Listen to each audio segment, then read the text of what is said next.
வணக்கம். நம்ம ஆன்மீகம் தமிழ் YT யூடியூப் சேனலுக்குள்ள உங்கள் எல்லாரையும் வரவேற்கிறதுல எனக்கு ரொம்ப சந்தோஷம். இறைவனோட ஆசிர்வாதம் எல்லாருக்கும் கிடைக்கட்டும்.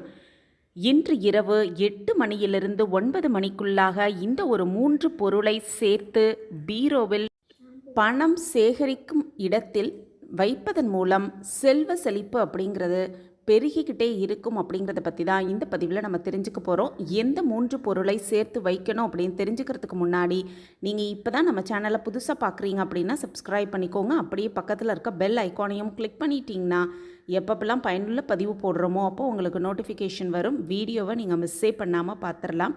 வாங்க பதிவுக்குள்ளே போயிடலாம். மாசி மாதத்தில் மக நட்சத்திரமும் பௌர்ணமி திதியும் சேர்ந்து வரும் நாளை தான் மாசி மகம், மாசி பௌர்ணமி அப்படின்னு ரொம்பவே சிறப்பாக நம்ம கொண்டாடுறோம். அந்த வகையில் பார்த்தோன்னா இன்று மாசி பௌர்ணமி. மாதந்தோறும் பௌர்ணமியானது ரொம்பவே பிரகாசத்தோடு ஒளி வீசும் சந்திர பகவானை நம்ம தரிசிப்பதன் மூலம் நம் வாழ்வில் மிக பிரம்மாண்டமான வாழ்வு வாழ்வதற்கான அத்தனை வாய்ப்புகளும் நமக்கு கிடைக்கும் அப்படிங்கிறது உண்மை. அந்த வகையில் மாசி மாத பௌர்ணமி தினம் அப்படிங்கிறது பிப்ரவரி 23ஆம் தேதி நேற்று மாலை 4:22 மணி முதல் இன்று பிப்ரவரி 24ஆம் தேதி மாலை 6:20 மணி வரைக்கும் இருக்குது. பௌர்ணமி தினத்தன்று பராசக்தி வழிபடுவது, சத்யநாராயண பூஜை செய்வது ரொம்பவே ஒரு சிறப்பான விஷயமாக பார்க்கப்படுது. இந்த பௌர்ணமி ஒளிமயமான தினத்தில் விரதம் இருந்து அம்பிகைக்கு பூஜை செய்து வழிபட்டோன்னா தேவியின் பரிபூர்ண அருள் நமக்கு கிடைக்கும் அப்படிங்கிறது உண்மை.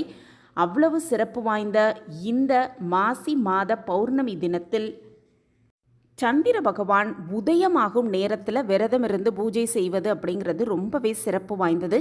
பௌர்ணமியில் கட்டாயமாக வீட்டில் விரதம் இருந்து அந்த நேரத்தில் விளக்கேற்றி வழிபட வேண்டும் அப்படிங்கிறதும் வாழ்வில் சகல வளங்களையும் பெற்றுத்தரும் அப்படிங்கிறதும் ஒரு ஐதீகமாகவே கருதப்பட்டு வருகிறது. அந்த வகையில் இன்று பௌர்ணமிக்கு மக நட்சத்திரமும் சேர்ந்து வரும் இந்த அற்புதமான தினத்தில் மாலை நேரத்தில் வீட்டில் தீபமேற்றி வழிபட்ட பிறகு இரவு 8 மணியிலிருந்து 9 மணிக்குள்ளாக இந்த ஒரு 3 பொருள், அதாவது பச்சை கற்பூரம், ஏலக்காய், பெருஞ்சீரகம் அப்படின்னு சொல்லப்படுகிற சோம்பு, இந்த 3 பொருட்களையும் ஒன்றாக சேர்த்து ஒரு சின்ன பாக்ஸ்லையோ அல்லது ஒரு மஞ்சள் கலரினான ஒரு காட்டன் கிளாத்தில் வைத்து மூட்டையாக கட்டி அந்த ஒரு மூட்டையை பணம் சேகரிக்கும் பீரோவில் வைத்துவிட்டு சந்திர பகவானை முழுவதுமாக வேண்டிக்கொண்டு நம்பிக்கையோடு வேண்டிக்கொண்டு எங்கள் வாழ்விலும் செல்வ செழிப்பு அதிகரிப்பதற்கான வாய்ப்பை கொடுங்க சந்திர பகவானே அப்படின்னு மனசார வேண்டிக்கிட்டு அந்த ஒரு பொருளை பீரோவில் வைப்பதன் மூலம் நம் வாழ்வில் சகல சௌபாக்கியத்தையும் பெற்றுவதற்கான வாய்ப்பாகவே அந்த ஒரு நிகழ்வு இருக்கும் அப்படிங்கிறது உண்மை. இந்த 3 பொருளையும் ஒன்றாக சேர்த்து வைத்து சந்திர பகவானின் பரிபூர்ண ஆசிர்வாதத்தை பெற்றுக்கொள்ளலாம்.